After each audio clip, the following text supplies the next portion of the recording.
আমি এখন সরাসরি রেজাল্টে চলে যাচ্ছি। প্রথমেই কার্যনির্বাহী পরিষদের রেজাল্ট ঘোষণা করছি।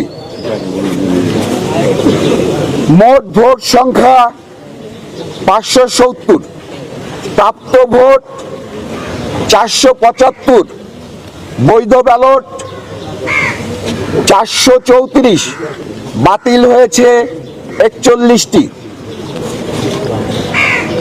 আমি প্রার্থীর নাম ঘোষণা করছি। জনাব আলীরাজ 239 ভোট নির্বাচিত।